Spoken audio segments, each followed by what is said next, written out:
ऐका, इकडे लक्ष द्या. सर्वांनी सत्यमातेचा धावा केला. महालक्ष्मी माता, कात्यायनी माता, धर्मावती माता, महाकाली माता, आम्ही संकटातले धावून ये. ऐका, त्यावेळेस सती माता तिला एका कोकिळेचा जन्म मिळाला होता. कोणाचा? कोकिळेचा. आपल्या पतीच एकनिष्ठता म्हणून तिला आवाज गोड मिळाला, पण पतीची आज्ञा मोडली म्हणून काळा कलर मिळाला. ती झाली होती कोकिळा. सांगितलं, काय म्हणणं आहे तुमचं? मा, अगं तारकासूर खूप उन्मत्त झालाय आणि त्या तारकासुराचा वध शिवपुत्रांकडून होणार आहे. त्याकरिता तुम्हाला अवतार घ्यावा लागेल. मग त्यावेळेस सती मातेने सांगितलं, ठीक आहे, मी हिमालय पुत्र, हिमालय म्हणजे पर्वतराज, हिमालयाच्या पोटी पार्वती म्हणून अवतार घेईल. महाराज, सर्व देवांना आनंद झाला. देव आपल्या आपल्या स्वस्थानी गेले. इकडे सर्व मंडळी हिमालयाच्या घरी आली. हिमालय पर्वतराज यांच्या धर्मपत्नीचं नाव आहे मैनावती. आकृती देव होती आणि प्रसूती.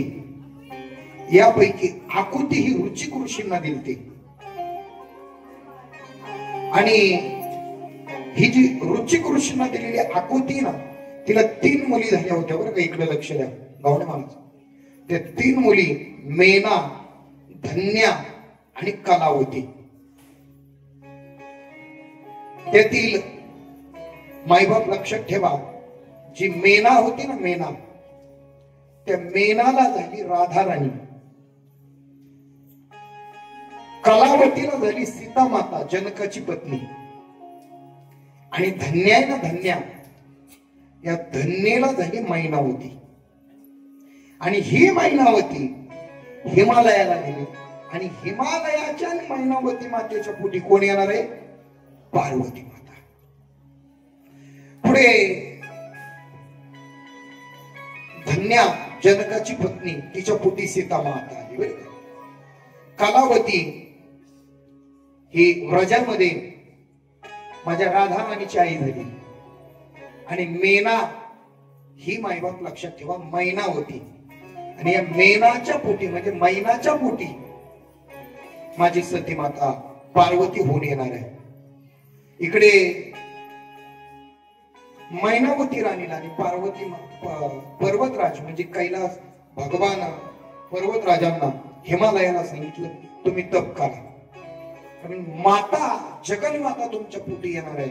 म्हणजे त्याच्या करता तप करावं लागेल ना. कुळी कन्या पुत्र होती जे तयाचा हरीक वाटेल, आनंद वाटेल. आणि मायबाप इकडे आता पार्वती मातेला तर जन्माला कसा आणायचा अवतार, ही सगळी रचना झाली.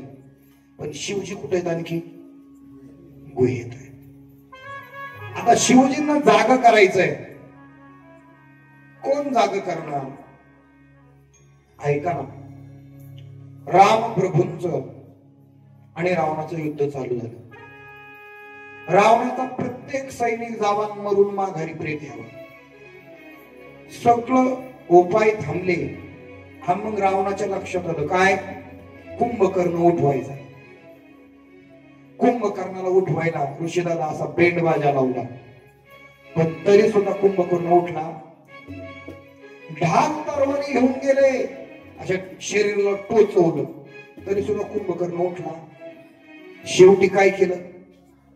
असे स्वादिष्ट अन्न पदार्थ बनवले आणि ते सगळे मायबाप त्याच्या शरीराच्या समोर आणून मांडले. बासुंदी, गुलाबजाम, आणि हे सगळं त्याला वासानं तो म्हणला शिप्यांती.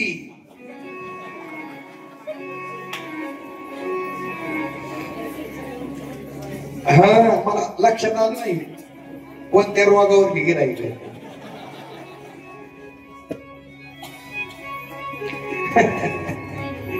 आणि मग कुंभकर्ण उठला. तसं महादेवाला तपातून जागा करायचंय, झोपीतून नाही. बरं माय बाप, हे शिवजी तप करतायत आणि या तप करणाऱ्या शिवजींना उठवायचंय. त्याकरता महाराज कामदेवाला प्राचारण केलं. आता ह्या कामदेवाला त्याच्याकडे 5 बाण होते. ते 5 बाण घेऊन तो कामदेवा देत. त्या कामदेवानं भगवान शिवांवरती एक एक एक एक बाण मारायला सुरुवात केली. या जगामध्ये सगळ्यात मोठा जर शत्रू कोण असेल तर तो काम, क्रोध आणि लोभ आहे. हरी केवळ पंचान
धडक माऊली शंकरा केला ब्रह्म्यांचा मातेरा इंद्रचंद्र स्थिरला लाविला देने लाविला देने लाविला देने निडकांबदेने केवळ पंचांगण.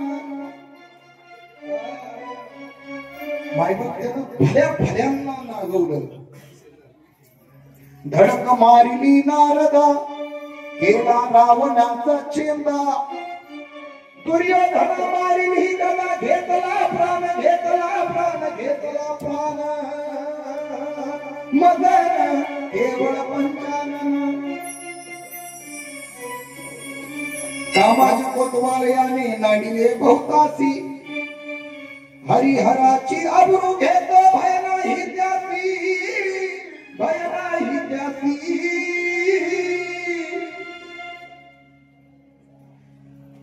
एवढा तो काम भयानक. आणि त्या भयानक कामानं भगवान शिवांवरती एक एक एक एक बाण सोडवायला सुरुवात केली. आणि शिव तरी सुद्धा आपल्या तपातून बाजूला होत नाही. शेवटी कामदेव त्याचे सगळे बाण सोबत घेऊन वसंत ऋतूला सोबत घेऊन शिवांवरती धावून गेले. एवढ्यामध्ये भगवान शिवांनी आपला 3रा डोळा उघडला.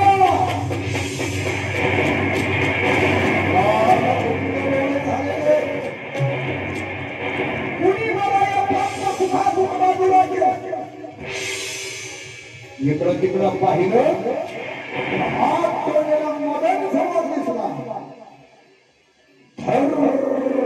आपल्या अंगावर वीज चमकली माय बाप.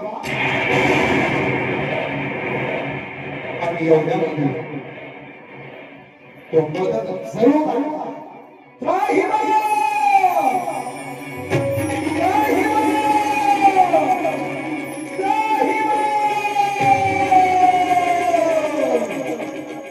वाचवा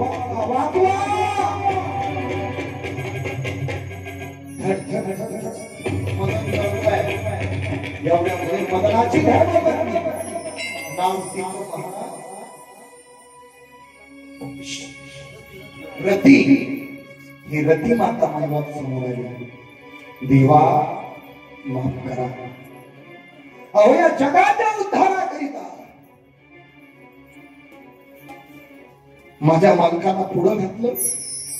महाराज त्या टाइमाला देवांनी बी विचार केला, जर भगवान शिवांनी काम जाळला तर पार्वती मातेला पुत्र व्हायचा आहे ते अशक्य आहे. मग कामाचा कोळसा केला. काम महाराज लक्षात ठेवा, कोळसा केला कामाचा. अनर्ग असं नाव त्याला दिलं. आणि मायबा तो काम अर्धमेला केला, कामाला सोडून दिला. त्याला सांगितलं तुला आशीर्वाद आहे. द्वापार युगामध्ये भगवान कृष्ण परमात्मा त्यांच्या पोटी तू त्या ठिकाणी असणारा अनिरुद्ध आणि प्रद्युम्न म्हणून जन्माला येशील. आणि शची रती ही तुझी पुन्हा असणारी नववधू म्हणून तुला धर्मपत्नी मिळेल. महाराज निघून गेला. काम का जाग केलं म्हणून विचारलं तर सांगितलं तारकासूर जगावरती आतोनात घाला घालतोय. आम्हाला स्त्रियांची आबरू लुटल्या जाते. सगळीकडे स्वैराचार वाजलेला आहे. आणि मग तारकासुराचा वध तुमच्या पोटी येणाऱ्या मुलापासून होणार आहे. पुन्हा सांगितलं माझी धर्मपत्नी सती सती. आता ती सती म्हणे भगवान परमात्म्याला विनंती केली, ही सती हिमालयाच्या पोटी पार्वती म्हणून येणार आहे. तुम्ही तिच्यासोबत विवाह करा आणि तुमच्या पोटी जो मुलगा येईल तो मुलगा तारकासुराला मारेल. महाराज ठरलं. भगवान शिव महाराज लक्षात ठेवा हिमालयामध्ये कैलासावरती गेले. आणि इकडे माझी सती माता पार्वती माता म्हणून पर्वताच्या घरी हिमालयाच्या घरी आली. आल्यानंतर ती लहानपणी रांगू लागली. गोड गोड लीला करू लागली माझी शक्ती माता. छुम छुम छुम मायबाप असणारी रांगू लागली. पायामध्ये पैंजण आहेत, वाळेत मायबाप. आणि ती माता गोड गोड गोड गोड पाहुणाला मायबाप त्या पर्वतराजाचं सर्व महान आनंदानं फुलवून टाकते. महाराज मुलगी ही घराचं सौभाग्य आहे. मुलगी पाहिजे महाराज, मुलगी पाहिजे. पाहतो मी एखाद्या माणसाला जर मुलगी नसेल ना आणि एकच मुलगा असावा, 2 मुलं असावी, त्यांची लग्न व्हावी आणि घरात काहीतरी तुम्ही व्हावं. सांगावर त्यानं कुठं जायचं? कोणाच्या सासरवाडीला? हा कुठं जायचं त्यानं? कुठं गेलं पाहिजे? मुलीकडे. पण आता मुलगीच नसल्यावरती काय करणार ना. म्हणून महाराज मुलगी पाहिजे, पाहिजे महाराज. महाराज 9 महिने 9 दिवसा जग बघण्या झाली घाई. वंशाच्या दिव्या पायी नको पलती विजवू. महाराज आज जर विचार केला ना या दिव्यांची,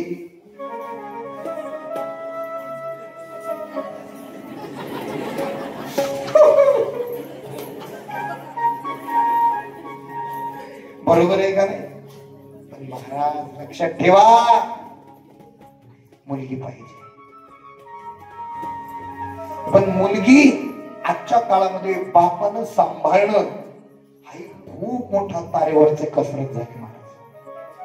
जग एवढं भयानक झालंय की या जगामध्ये महाराज मुली सांभाळणं म्हणजे महाराज लक्षात ठेवा, जळत्या आगीत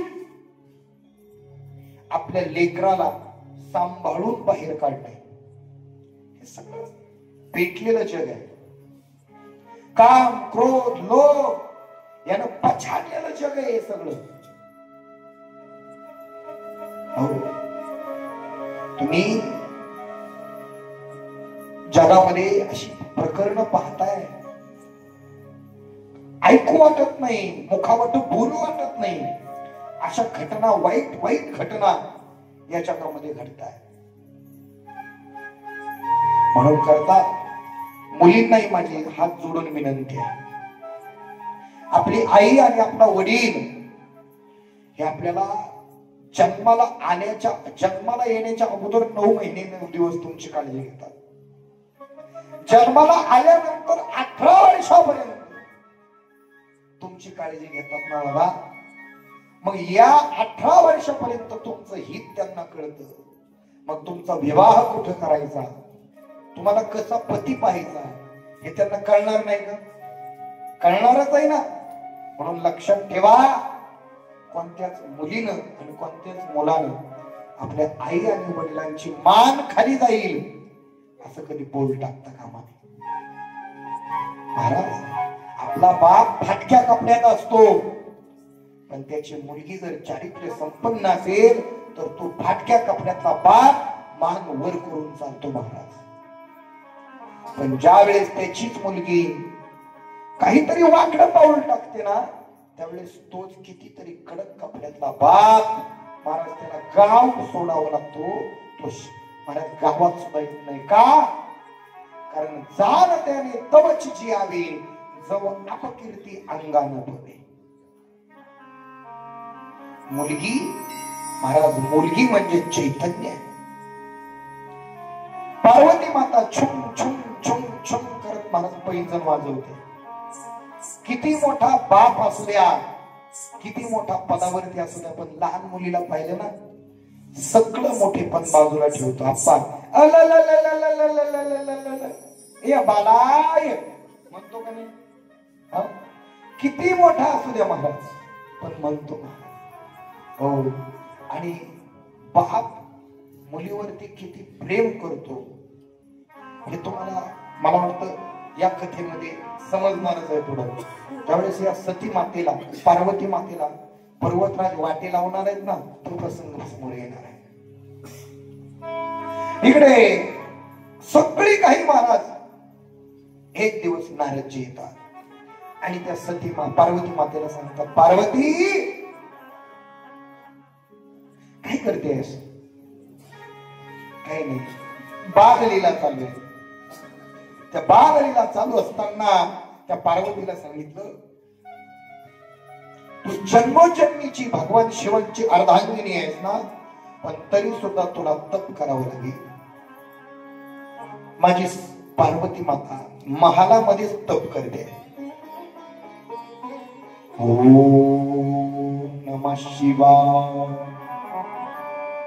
ओम नमः शिवाय, ओम नमः शिवाय, ओम नमः शिवाय. तप चालू आहे पार्वती मातेचं. इकडे तारकासुराचा खूप जगावरती अन्याय अत्याचार चालू आहे. मग लवकरात लवकर पार्वती आणि भगवान शिवांचं विवाह होणं गरजेचं आहे. मग या पार्वती मातेचं परीक्षा घेण्याकरती शिवांनी सप्तऋषींना पाठवलं. हे सप्त ऋषी पार्वती मातेकडे आले आणि मायबा ते सप्त ऋषी पार्वती मातेची परीक्षा घेऊ लागले. एखाद्या माईनं एखाद्या लेकरानं जर माळ घातली ना, असे लोक परीक्षा घेते, कशाला माळ घातली ना, आई बापाला सांगतात बरं.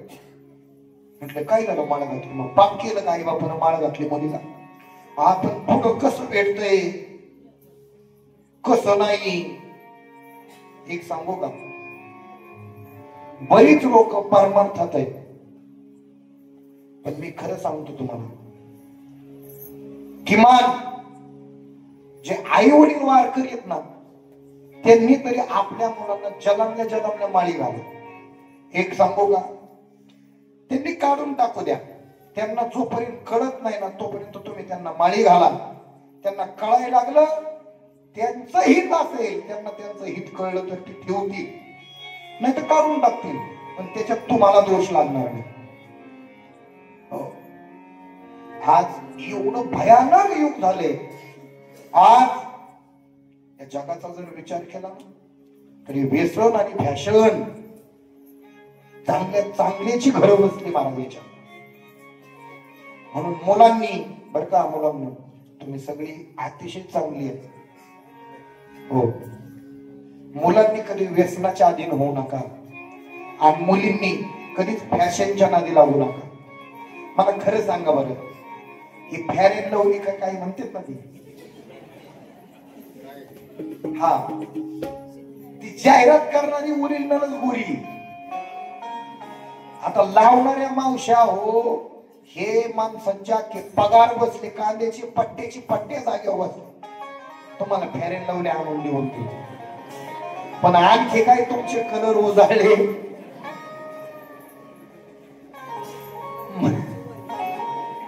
महाराज लक्षात ठेवा. म्हणून करता फॅशनच्या नादी लागू नका. फॅशन आणि व्यसन या दोन गोष्टी टाळा महाराज. त्या कुटुंबात येणं कमी असेल तरी अडचण नाही. तुमच्या कुटुंबात रोजचे 200 रुपये येऊ द्या, पण तुम्हाला जर कसल्याच प्रकारची फॅशन आणि व्यसन नसेल ना, तर मला वाटतं 4 माणसाला 2 किलो ज्वारी लागणार नाही एका दिवसाला. बरोबर आहे का? त्या तंबाखूचा जर विचार, अहो ती तंबाखू प्रिय बी इतकी आपा, अहो ती एकादशीला सुद्धा चलती. बरोबर, शास्त्रातून आले पुन्हा. अहो ती एकादशीला सुद्धा चालते. काय तिची सुद्धा मानत, काय तिचे लाड आहेत वा, तिचे काय लाडच म्हणावे लागतील ना मला. म्हणून ऐका थोडस, या कथा कशा करताय, माणूस सुधरवण्या करताय. सतीमातेची कथा काय शिकवते, मालकाचा अपमान पत्नीनं कधी सहन करायचं. ऐका इकडे, आता पार्वती माता आहे, ही पार्वती मातेची सप्तर्षी परीक्षा घेत आहे. नारदजी आणि सप्तर्षी सोबत आले. काय चाललंय म्हणे, काय नाही तप करते. कशा करिता? शिव जन्मोजन्मी पती मिळाले. कोण शिव? ते हिमालयात राहतात, ओपन प्लेस वरती, ज्यांना घर नाही तेच का? ते म्हटले हो. अगं पार्वती तू राजकन्या, अगं त्या शिवजींना अंगावर कपडे नाही.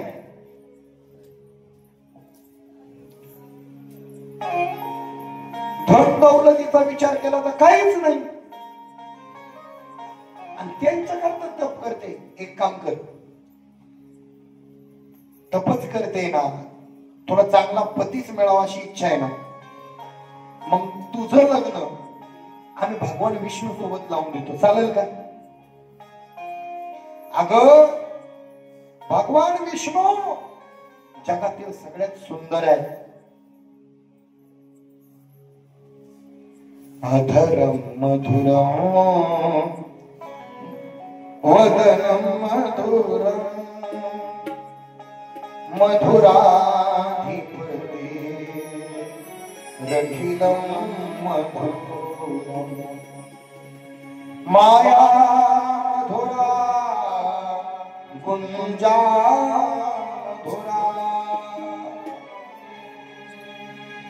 मधुर आहे अधर मधुरम वदनम मधुरम मधुराधिपती रखिलम मधुरम. खूप गोड आहे ते. त्यांच्यासोबत लग्न कर. पार्वती माता म्हटली चहा झाला? ते म्हटले हो. नाश्ता? ते म्हटले हो. मग चालते ओढा. मला पती म्हणून शिवांना वरायचंय. मग ते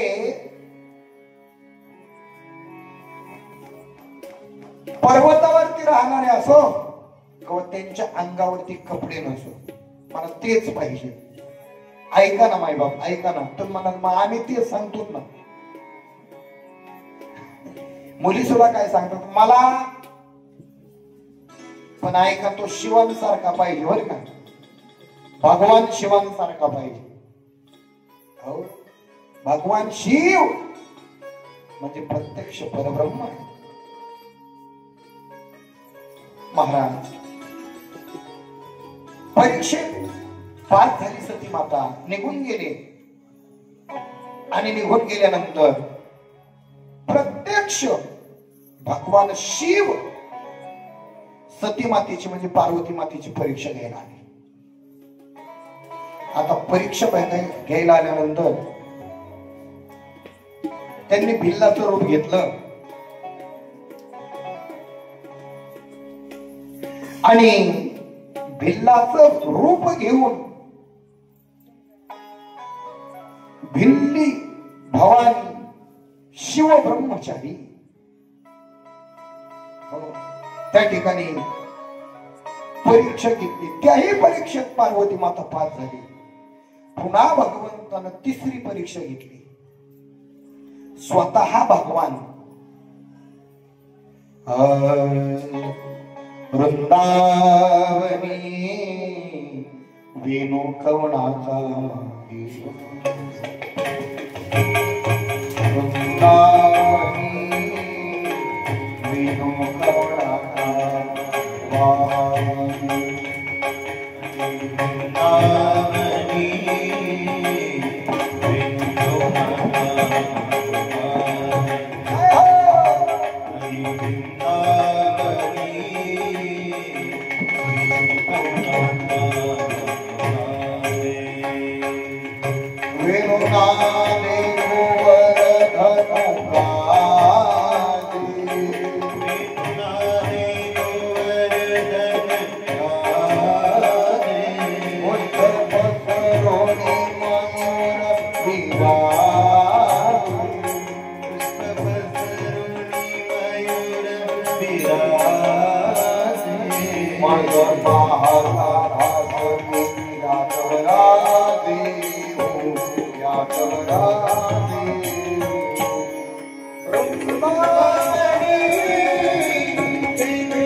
भगवान शिवांनी कृष्ण कन्हैयाचं रूप घेतलं.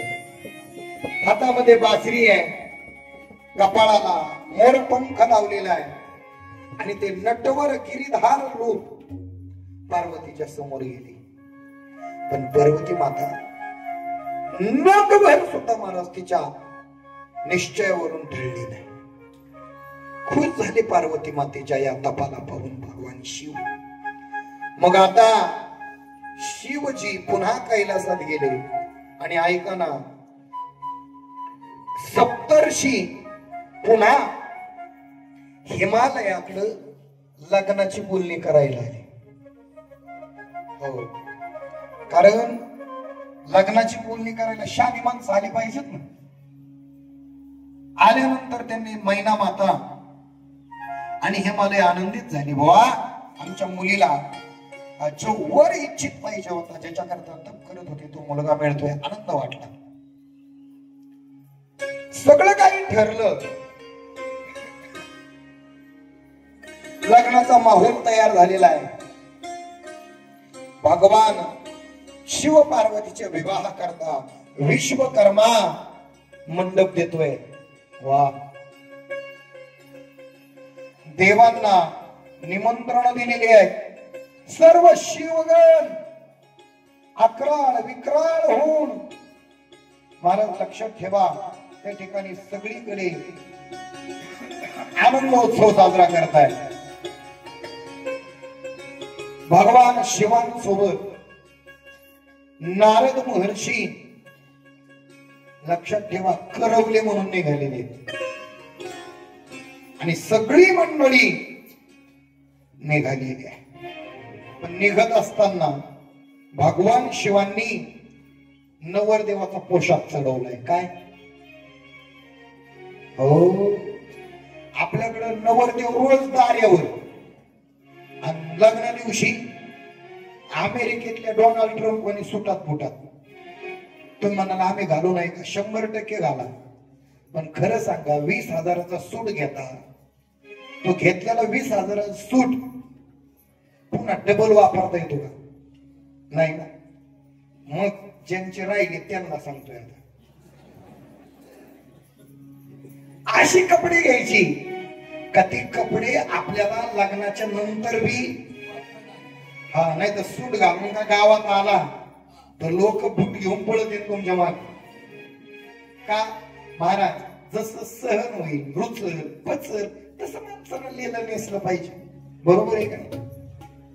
म्हणून करता शिवांनी, आपण काय म्हणतो, मला लग्नात बसायला काय पाहिजे? गाडी, घोडा पाहिजे, घोडा.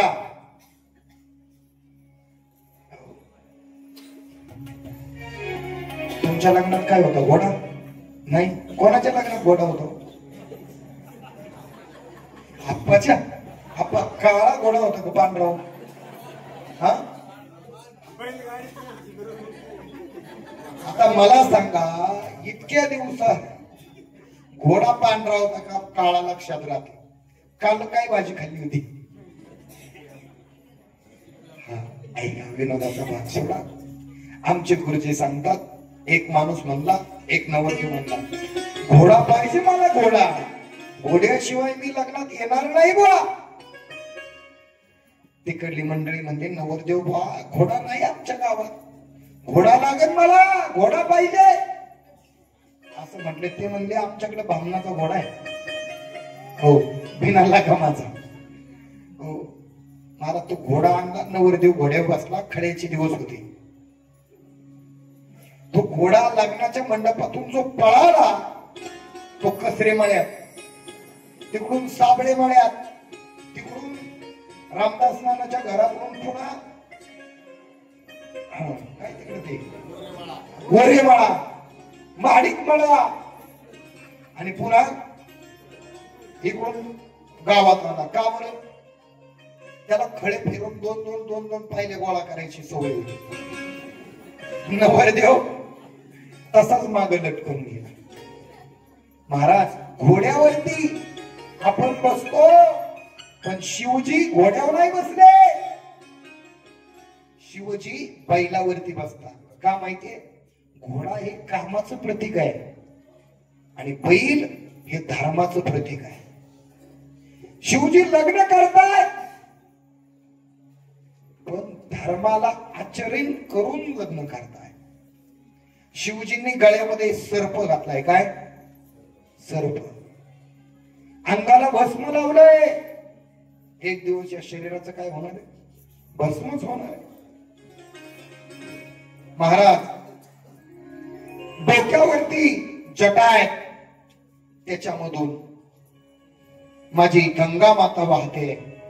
चंद्र आहे, चंद्रमौळी, आणि सर्वजण मायबाप लक्षात ठेवा, शिव भगवान सर्व गणांसहित कैलासावरून भूते वेताळे ही सगळी मंडळी महाराज लक्षात ठेवा निघाली आहे. त्यामध्ये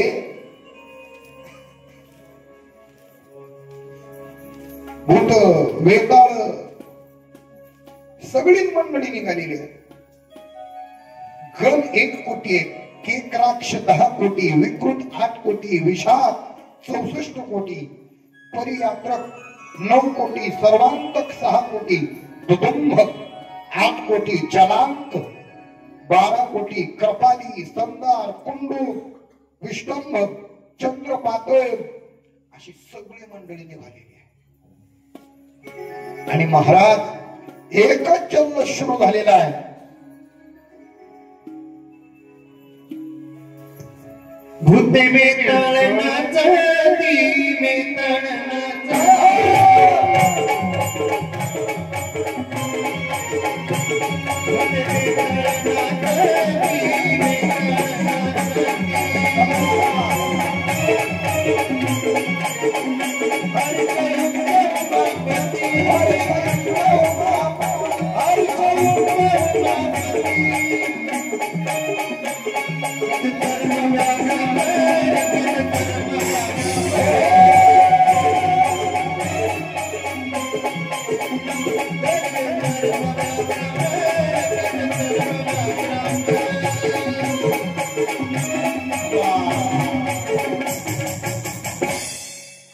लक्झरीने सगळीची सगळी भूते बेताळे निघाली आणि लक्झरी मध्ये थोडीशी पंक्चर झाली.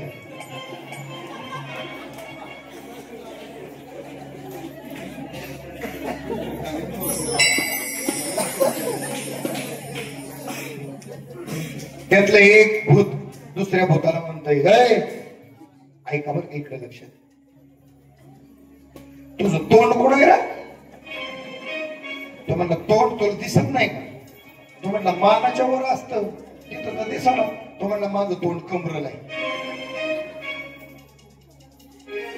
ते म्हणलंय यार तुझं तरी कमरल आहे, माझं गुडघ्याला आहे. एक जण म्हटलं थांब थांब थांब इकडे. म्हणलं काय तुझं तोंड किती आहे? तो म्हणला ना 5 तोंड आहे. तो म्हणला का तुम्ही पेक्षा लहान आहेस? म्हणलं कसं काय? मला 6 आहे. तो म्हटला का रे तू रोज वॉकिंगला जातो ना, कसा चालतो? तो म्हटला मी कावळ्यासारखा कसा तिरपा चालतो. दुसरा म्हणला तू? तो म्हणला मी असा उलटा चालतो. तिसरा म्हणला तू? तो म्हणला मी खाली डोकं वर पाय करून चालतो.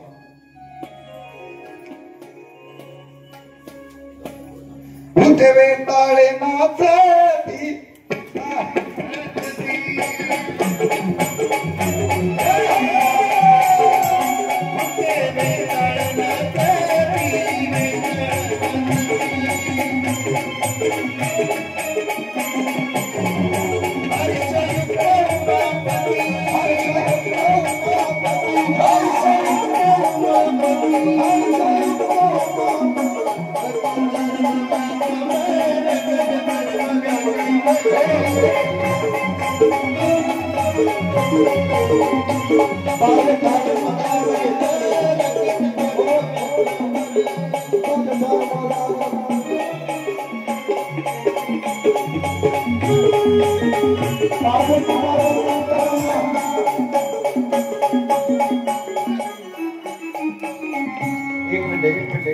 पार्वती माता नंतर घेऊन या मागच्या दरवाजाने.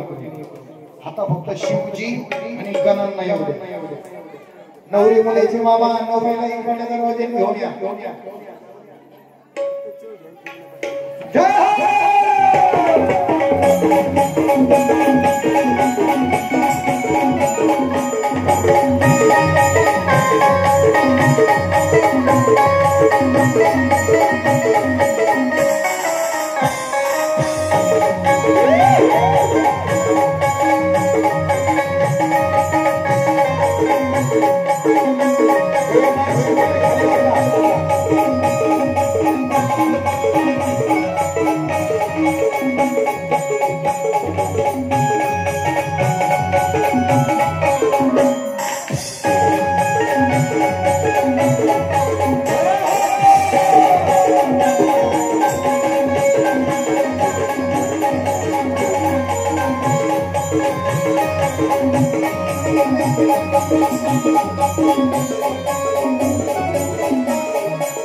शिवपार्वती इकडे येऊ द्या, पृथ्वीतला इकडे येऊ द्या. हा 2 मिनिटं पुढच्यांदा गदा नमस्कार केले 2 मिनिटं. हा द्या हा इकडे चला. हा समा नवरा नवरीचे मामा मामी आला टाइम आहे वर रंगनाथ भाई. चला इकडे या. सगळ्यांनी 2 मिनिटं उभं राहिले. अक्षरानंतर वाढल्या जातील. महादेवाच्या लग्नामध्ये सर्वांनी 2 मिनिटं. हा भूतव्याकडे समोर घ्या.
खाली बसा. सगळी मंडळी खाली बसा.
चला, नवरा मुलीचे मामा, नवरदेव मुलीचे मामा त्यावेळेस पत्रिका दळवायला आली.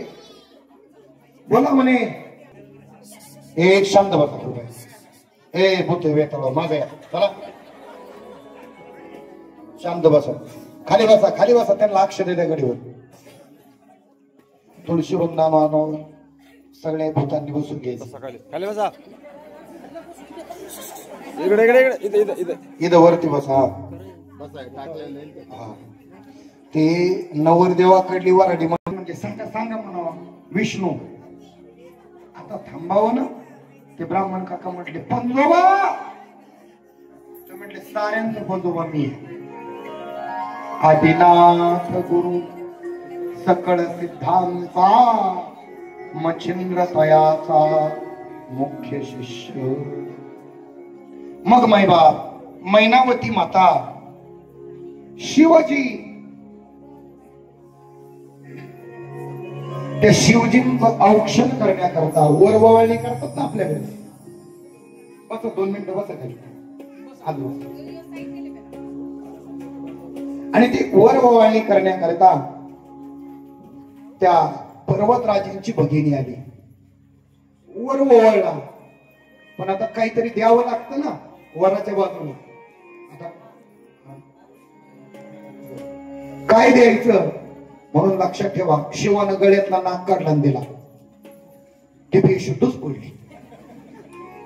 महाराज, शिवकथेमध्ये वरुण राजा सुद्धा लग्नाला हजेरी लावतोय. याचा अर्थ आपली शिवकथा पावन होते. आता 2च मिनिटात मंगलाष्टक होतील आणि जेवणाच्या पंक्ती बसतील. आपल्या आपल्या ऐका, विनंती आहे. लग्न होईल. लग्नानंतर उद्याच्याला पर्वतराजाच्या घरून पार्वती मातेला वाटे लावायचं आहे. त्याकरिता सर्वांनी बहुसंख्येनं हजर राहा. 2 दिवस कथा राहिलेली. किती दिवस? 2 दिवस. हे 2 दिवस जे राहिलेत ना, याचं सोनं करून घ्या. आप्पांनी या ठिकाणी सांगितलं की गडी माणसं बाहेर कुठेही जाऊन कार्यक्रम कीर्तन प्रवचन ऐकतात, पण हा कार्यक्रम तुम्हा सर्वांना ज्यांना कुठं बाहेर जाऊन ऐकता येत नाही त्यांच्या करता आयोजित केलेला आहे. म्हणून करता सर्वांनी हजर राहा. या ठिकाणी ऋषी दादा जे आपल्याकडे आहेत,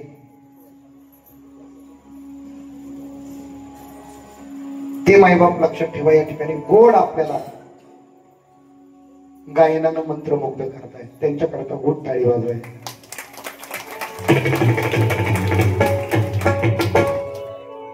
2च मिनिटात मंगलाष्टकाला सुरुवात होईल. आणि नवरदेव नवरीचं लग्न झाल्यानंतर वराडी मंडळी हे सगळे बिछाने आत नेऊन ठेवायचे आणि नंतरच घरी जायचंय. तोपर्यंत आपल्या जागेवर कुठे उठू. अक्षता वाटलेले आहेत. हा चला, हा घ्या.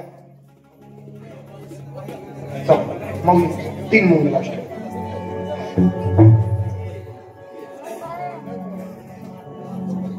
गर्दी करू नका.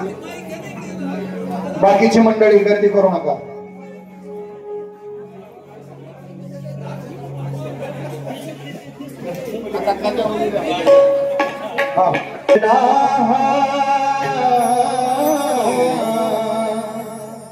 गहीवर मुक्का हुंदका भरुणी लाडकी लेक चालली.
घडी समीप नवरा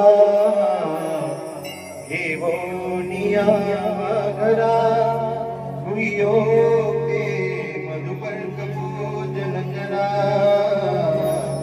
अंतर्पटा ते धरा दृष्टा दृष्ट मधुवरा न करिता दोघे करावी उभी वादंत्री गुगल बनान करणे सूर्याच मंगल सावधान तदेव लग्नं कुदिनं तदेव ताराबलं चंद्रबलं तदेव विद्यापीठाश्रीमते देवी स्मरामि पार्वतीवदेश्वर महादेव आरती करता खालची मंडळी